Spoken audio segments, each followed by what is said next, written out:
It's a surprise, Tanya. We're going with Mom. The confident voice of my husband echoed in the entranceway. While glancing at my happy husband and his mother, I couldn't contain my surprise. Naturally so. After all, this trip was our honeymoon, so it was natural to be shocked to hear that my husband planned to bring his mother along. Confused by my husband's statement, while I was thinking about what to say, he made a face like he was chewing on a bitter bug and voiced his dissatisfaction. "What's wrong? Aren't you happy?" he asked. There was no way I could be. He should have understood that. After all, there was a deep rift between me and his mother, which I had repeatedly complained about. His mother seemed unable to forgive me, the woman who stole her precious son. Every time she saw me, she would unleash obvious sarcasm. Especially troublesome was her act of being the perfect mother when my husband was around. Because of this, even if I expressed how difficult it was for me, my husband would not believe me. Still, it was clear that I had difficulties with his mother.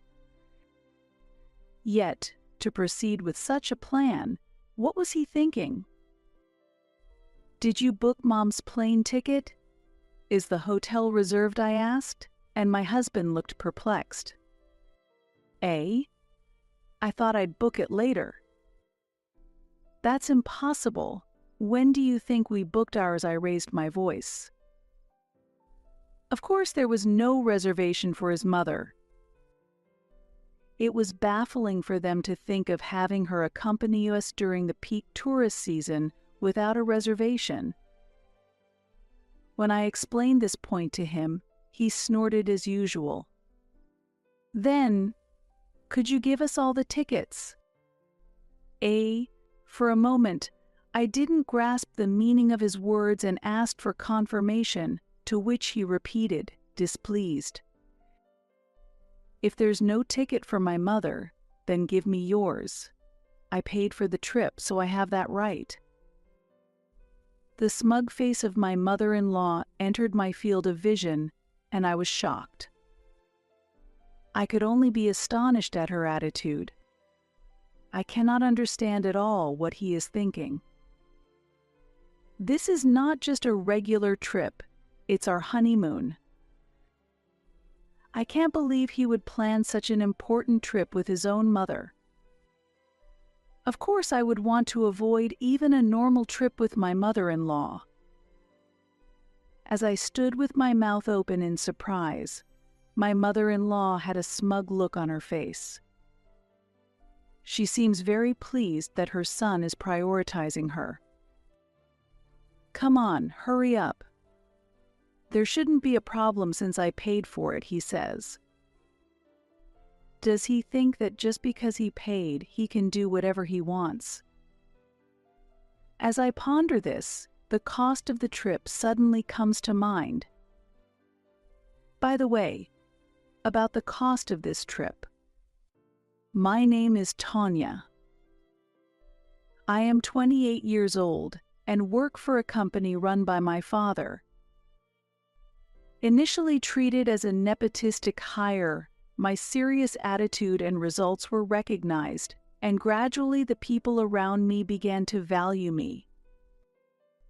Nevertheless, because of the fact that I am part of a business-owning family, malicious rumors are sometimes whispered, and occasionally they hurt my heart. In such a situation, my husband Glenn has been my support. We are the same age and have been exchanging opinions frequently as colleagues in the same team since we joined. It did not take long for our relationship to start. While Glenn efficiently handled his duties and contributed to improving performance, he was also trusted by my father. When we announced our marriage, my father immediately agreed. "Glenn, huh? I've heard about you. take care of my daughter." "Of course, I'll make her happy," my husband replied. Watching that exchange, I felt the glow of the moment. At that time, my father was timing the future handing over of the company, and within the company, there was anticipation that Glenn might be the next president. He thought that the sudden marriage of his daughter could be a chance for generational change in the company. Although there was a possibility of entrusting the management to someone outside, having a capable son-in-law would surely have reassured my father. I am not good at putting myself forward, but if a competent son-in-law were to take over management, that would be the best outcome. I suppose that's what he thought. Although my father did not discuss this directly with us, we often talked about business management during meals together, so my husband and I anticipated that it would happen someday. My husband's father has already passed away, and his mother lives alone in her marital home. My husband deeply loves his mother, and during our courtship, if she called for help, he would rush to her immediately. Since she raised him alone, I have always supported, with a smile, my husband's desire to repay her. I think my husband, who can respect his mother like this, is a wonderful person. I was proud to be with such a person. However, since we got married and started living together, I have begun to feel more doubts. "I'm going to see Mom for a bit." This phrase has become my husband's standard line. And he visits his mother every week. "Is your mother unwell?" I ask with concern, but the answer that comes back is that she is not. "Tanya, don't worry about it. It's important to spend some time alone occasionally." Initially, he spoke kindly like that, but recently he has stopped showing such attitudes. On a Saturday morning, I spoke to my husband, who was cheerfully humming a song. "Are you going to your mother's house today?" The good mood changed instantly, and my husband stopped what he was doing and took a deep breath. "Why do you say it like that?" He reacted to my question with irritation visible on his face. Surprised, I shrugged my shoulders. I might have sounded accusatory without realizing it. It was already said. He glared at me and said, "Mom is lonely by herself. I'm going because you have difficulties with her, understand?" I couldn't hide my agitation at my husband's words. It's true that I have difficulties with my mother-in-law. Of course, it wasn't like that at first. She is the woman who brought my beloved husband into this world. I sincerely wish to cherish her. However, affection does not always come back equally from the other side. My mother-in-law saw me as the woman who stole her son. When my husband was away, starting from our first greeting, she would continuously throw cold words at me. The first incident happened right after my husband had gone to the restroom. Her friendly expression suddenly changed, and she scrutinized me from top to bottom, as if assessing my worth. "So, you are the president's daughter. You don't seem like much." Shocked by her words, I was surprised by the drastic change in my mother-in-law's attitude. She continued to spit venom. "You dare to show up here calmly after stealing Glenn from me. Don't misunderstand, I do not acknowledge you at all." Seeing my surprise, she snorted mockingly and made a crude slurping sound with her tea. It was as if it was natural that no tea was offered to me. Um, Mother-in-law. Don't call me mother-in-law. It's unpleasant.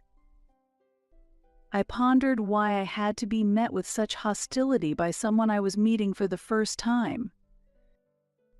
But when I tried to speak up, I was immediately rejected by my mother-in-law. I felt helpless, and as I was confused by the situation, I heard my husband's returning footsteps. The drastically changed mother-in-law once again smiled and offered tea, as if she had forgotten what had happened earlier. "Sorry, I forgot to offer you tea," she said with a light laugh. And when my husband returned, she chuckled, "Mother, you hadn't served the tea yet." "Glenn, your fiancé is very charming." "Sorry for forgetting to serve the tea," said my mother-in-law with a smile. Then she added, "Tanya, don't hesitate to call me mother-in-law." A chill ran down my spine. Since then, my mother-in-law continues to throw harsh words at me only when my husband is not around. It's like she has a double personality. It seems that my husband cannot see her true nature. Even if I talk to him, he dismisses it with "my mother would never do such a thing." He says, "If you're that uncomfortable, you don't have to force yourself to meet her," and he doesn't believe me at all. Initially, I desperately appealed, but eventually, I grew tired of him defending his mother and began avoiding meeting her.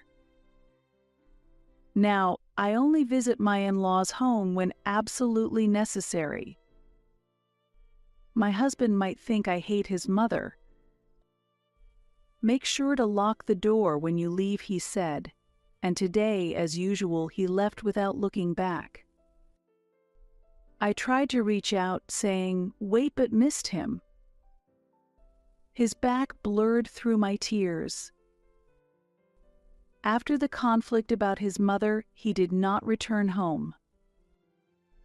There are moments when it feels like his mother is more important to him than I am. Aside from the issue with his mother, Glenn is a wonderful spouse. When I am having trouble with work, he quickly notices and helps, and he actively shares household chores. This is despite his own busy work schedule. It's a relief that he acknowledges there's no need for unnecessary meetings. Holding these thoughts, I browse through the travel brochures. I shake my head and decide to focus on the plans I currently have. It's the preparation for our long-awaited honeymoon. During this trip, I should be able to forget about his mother and have fun. At least, there won't be any sudden calls from my husband. I consider where to go, keeping in pace with my husband, who has just become the team leader for a new project. If possible, I would like to indulge in luxury on this occasion. While turning the pages and feeling tempted, I soon give up on that thought. I left all the preparations to you, so at least I want the payment to come from my account, my husband said. I had intended to pay for the honeymoon together, but he just laughed, not willing to listen. I thought it wasn't right for him alone to bear the entire cost, so I decided to pay for part of it myself. Additionally, being the president's daughter, the sarcasm from my mother-in-law about being extravagant only escalates, which is tough. Thinking about it, I can't help but give a wry smile. Just when I had resolved to focus, thoughts of my mother-in-law invaded my mind again. Let's stop this, I tell myself, and to change my mood, I put the brochure aside and start preparing dinner for my husband, who will be back soon. Then the morning of our honeymoon arrived. As I was bustling with preparations, the doorbell suddenly rang. "Yes, come in," I said as I opened the door, only to be shocked by the sight before me. Mother-in-law. There she stood, dressed in flamboyant clothes with a large suitcase in tow. Noticing my voice, my husband peeked out. "Mom, you're early." While my husband greeted her with a smile, my mother-in-law didn't even glance at me. Unable to hide my confusion, I asked, "Early? What do you mean?" Just as we were about to leave for our honeymoon together, what could her large luggage imply? Could it be that she intended to stay at our house during our honeymoon? Tormented by this thought, my husband cheerfully announced, "It's a surprise. Mom is coming with us." Really? As my husband clapped his hands in joy, a strange sound escaped me in surprise. "What are you thinking?" I pressed. "Wait, what does this mean?" I asked in shock, and my husband declared happily, "It's a surprise. Mom is coming along." As I stood unable to hide my bewilderment, my husband proudly put his arm around his mother's shoulder, saying, "It'll be more fun with Mom along." Seeing this, my mother-in-law smiled smilingly at me. As I incredulously asked, "Wait a minute. Isn't a honeymoon supposed to be just for the couple? Shouldn't we at least have discussed this beforehand?" I tried to keep calm despite the confusion. Even as I was certain I wasn't wrong, my husband seemed to doubt my words. Why can't we understand each other, I wondered. Furthermore, my mother-in-law, seemingly enjoying my distress, hummed to herself. Why must such discord arise on the day we leave for our honeymoon? Doing something like this as a surprise, what were you thinking? I demanded angrily, to which my husband replied, "It's fine because I paid for everything, right?" Noticing my astonishment, he frowned. "No, it's not fine." Could it be that his offer to pay for the trip wasn't just to comfort me but to silence any objections about bringing his mother along? "Wait. That's not going to work," I objected, causing both my husband and mother-in-law to become visibly displeased. "Why won't it work?" my husband asked, and my mother-in-law childishly taunted, "Tanya doesn't want to travel with me, does she?" I felt a headache coming on. The issue isn't about that.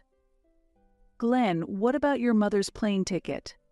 Is the hotel booked?" I questioned, causing my husband to look perplexed. "Eh? I thought we could book it later."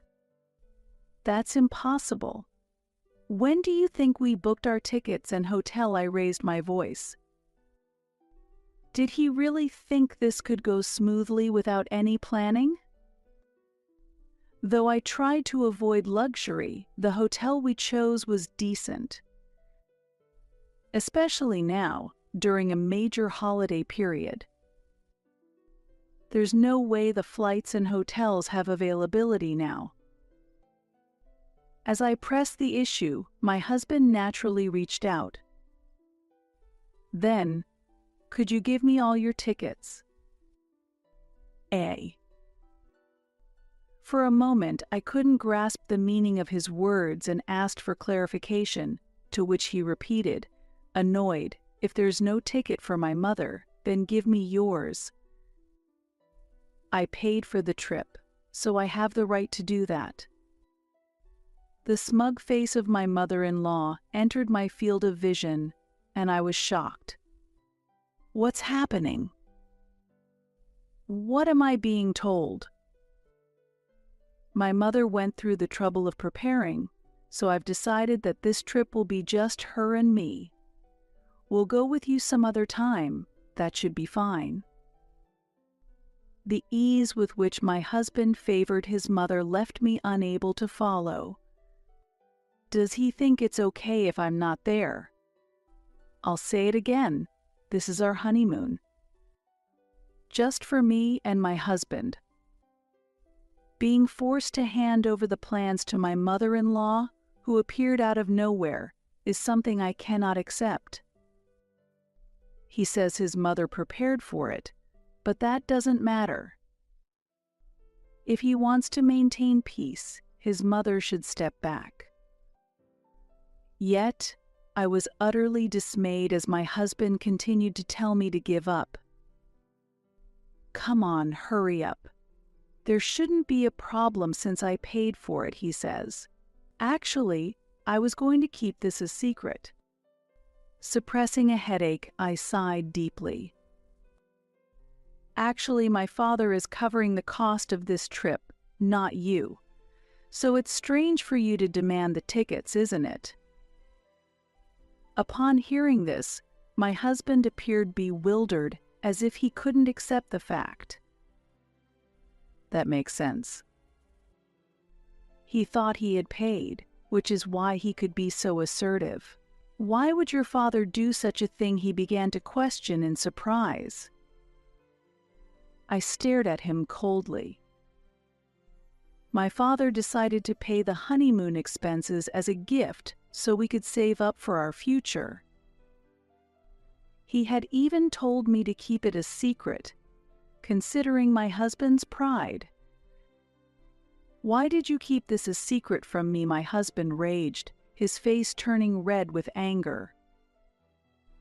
My mother-in-law, too, seemed shocked to learn that my father had funded the trip, and as I listened to my husband's angry voice, my heart rapidly cooled. I had endured my mother-in-law's nagging and my husband's bias towards her for too long, and I finally ran out of patience. If you two want to go, then return the money to my father and cancel the reservations. Please arrange your own funding and start over. Ignoring my husband and mother-in-law's attempts to stop me, I quickly grabbed my bags and left the house. This was no joke. It was not right to use my father's money for people like them. Since I was busy and had been left to handle all the reservations, I had booked the flights and hotel in my name. Because of this, I was able to cancel everything swiftly and got into a taxi. Instead of heading to the planned airport, I gave the driver my parents' home address. When a daughter who was supposed to be on her honeymoon returned home with large luggage, my father was shocked. As I explained the situation, my father exploded in anger. What is this story? Is this some kind of joke? The constant calls from my husband only fueled my father's rage further. I was furious as well. This conversation cemented my decision. Dad, I'm considering a divorce. When I conveyed my resolve, my father calmed his anger and comforted me gently. Without saying a word, he just gently stroked my back, letting me feel his warmth. I'm sorry, Dad. As I let these words slip through my tears, my father firmly grasped my hand.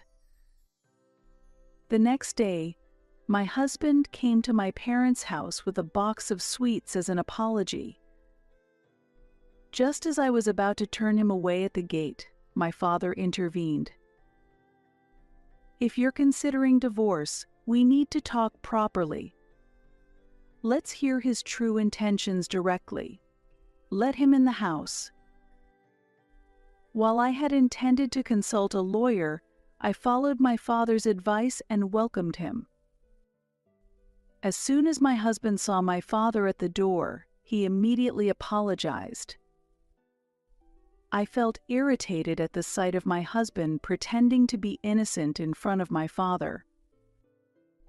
As my husband continued to apologize, I sighed, and my father urged me to lead him to the sitting room.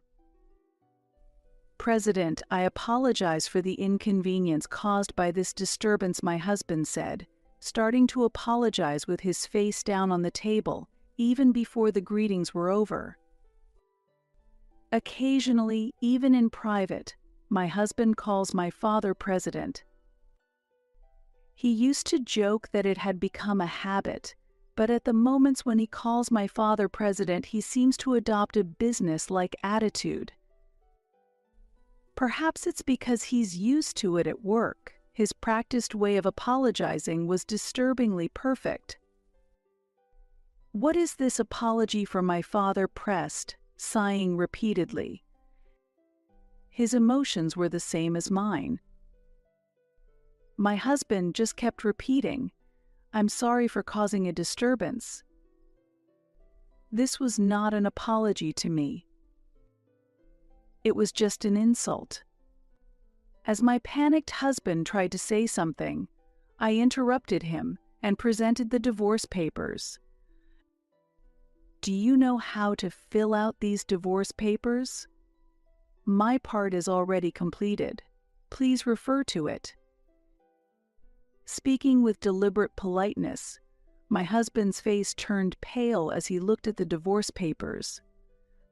"Wait, Tanya, divorce." It felt like the first time since he arrived at the house that he actually looked at me seriously. I have always been second to him. "That should be fine, right? Glenn, you have your mother." If that is his attitude, I am also prepared to act businesslike and refuse any attempts at reconciliation. "What are you talking about? Why bring up my mother here? She was looking forward to that trip too. We can go on another trip together some other time, Tanya." Aghast at his lack of understanding, I retorted, "Any time? What does that mean? It was supposed to be our honeymoon." My body shook and I bit my lip in pain from the awfulness. Why would any husband want to bring his own mother on his honeymoon? Where in the world does that even happen? I asked myself, sickened by the thought. Yet, as if to worsen the situation, my husband stubbornly persisted. "It was just a suggestion to go together at first. Wasn't it you who said there were no flights or hotels available?" Glenn said.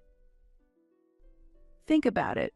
How could we possibly prepare for such a last-minute plan?" I replied, but it seemed like Glenn didn't understand at all. Unbelievably, he was serious. Glenn showed his anger openly and raised his voice. "Are you saying to send my mother back even though she was looking forward to this trip too?" At that moment, my father intervened and calmed the situation. "Let's end this now," my father said calmly, and after a silence, he shook his head in disappointment. "Glenn, I'm really disappointed," my father said, and Glenn suddenly called him President and straightened his posture. My father watched Glenn standing there with a gaze filled with deep sadness and disappointment. In the heavy silence, my father spoke. "Why did you choose your mother over Tanya in such a situation?" That question weighed heavily on Glenn. Searching for words, Glenn stammered, visibly sweating from nervousness. Even though Glenn could be assertive towards me at times, he could never defy my father. My father continued, "A honeymoon is supposed to be for the couple. You could have gone with your mother any time after that, right? Wasn't it true when you said you loved my daughter?" To this, Glenn shouted, "I'm not lying. I just wanted to treat my mother as important as her." At this sudden outburst, my father looked sternly at Glenn for the first time. "Even if it makes Tanya sad, is that okay?" he pressed, and Glenn lost his words, stammering. Then, trembling, he said, "I'm sorry," but his clenched hands clearly showed the humiliation he felt. His apology was because it was necessary, not because he truly thought the situation was wrong. He was apologizing because my father, the president, was angry, not because he felt the need himself. "Glenn, you are a capable person," my father said, and Glenn momentarily showed a relieved expression, but soon realized he had misunderstood. My father's gaze was icy like a midwinter lake, piercing Glenn with increasing sternness. "However, even if you are good at your job, a person who does not cherish their family can never be trusted," my father declared with a stern expression, emphasizing his words by attempting to hand a pen to Glenn. At this gesture, Glenn visibly shivered, showing signs of deep fear. "Please wait. Please, let's avoid a divorce." "I will change my heart," Glenn pleaded, continuing to refuse to take the pen. Seeing this, my father forcibly took his hand, made him grip the pen, and said sternly, "You should not be apologizing to me." Shaken by these words, Glenn then turned to me, beginning to plead for help. "Tanya, please do something. Please, anything but divorce," he said as he moved to my feet from my father, clinging to my legs and looking up imploringly. "I will prioritize Tanya from now on," he vowed forcefully, but his words felt emptily hollow, as if his tears had already dried up. I could faintly sense the contempt for me hidden behind his words. "Please. If we divorce, I won't be able to pay off the debts." Glenn blurted this out in panic. Confused, I asked, "Debts? What are you talking about?" repeating the new information I had just heard. Then, suddenly recoiling from my feet, he covered his mouth and showed a look of regret. Overwhelmed by the situation, my father and I just silently stared at him. Amidst the tension, Glenn stuttered, well, and finally, gathering his resolve to speak to us, he began, "So, it's about." When the shocking truth was revealed with his fearful demeanor, my father and I were so astounded that all we could do was hold our heads in disbelief. Incredibly, Glenn and his mother had been confident that the position of president was almost certainly theirs, and had been spending recklessly without any moderation. The reason he visited his mother's house almost weekly was also to enjoy a lavish lifestyle with her.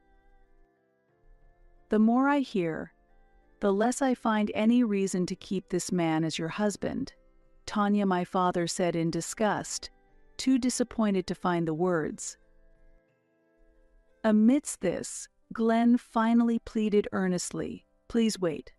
If I am divorced, how am I supposed to live starting tomorrow?" His continuous apologies, repeated over and over, looked almost mechanical, like a child's toy moving automatically, and were even comical in their desperation. "That has nothing to do with us," I responded coldly, simply waiting for Glenn to sign the divorce papers. Deciding there was no value in further discussion, my father and I quietly decided to drink coffee. Naturally, we did not offer any coffee to Glenn. Though somewhat forcibly written, the divorce was finalized after all the legal procedures were successfully completed. The lawyer my father had hired was extremely capable, and my detailed diary greatly helped the negotiations, ensuring the process proceeded very smoothly. Additionally, when we claimed alimony, including the costs of the canceled honeymoon, there was a request from the other side, through their lawyer, for a reduction.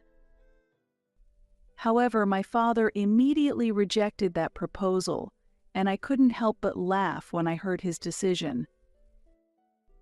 As for Glenn, rumors of our divorce spread rapidly throughout the company, resulting in a complete change in the atmosphere around him, making it uncomfortable.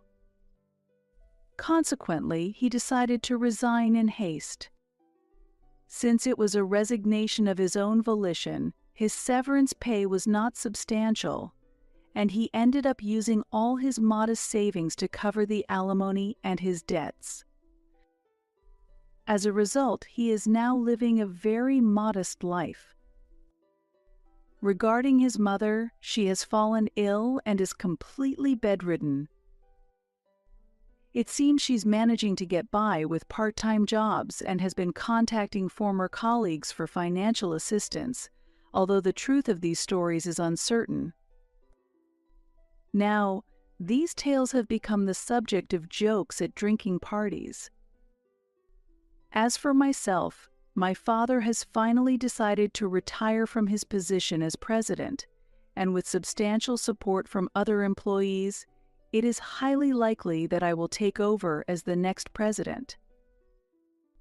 Although I initially hesitated to take on the role due to my discomfort with leading, my father's rare expression of vulnerability, wishing to entrust the company to someone reliable, has renewed my determination. I feel a responsibility to fulfill the expectation my father has placed on me. Initially reluctant, it seems I have inherited managerial talent from my father. Thanks to his continued support as chairman, our company's performance is gradually but steadily improving. With this newfound confidence, I have been increasingly approached at various events for CEOs. I have not yet considered starting a new romance, but a good time to start a new phase of life may be approaching.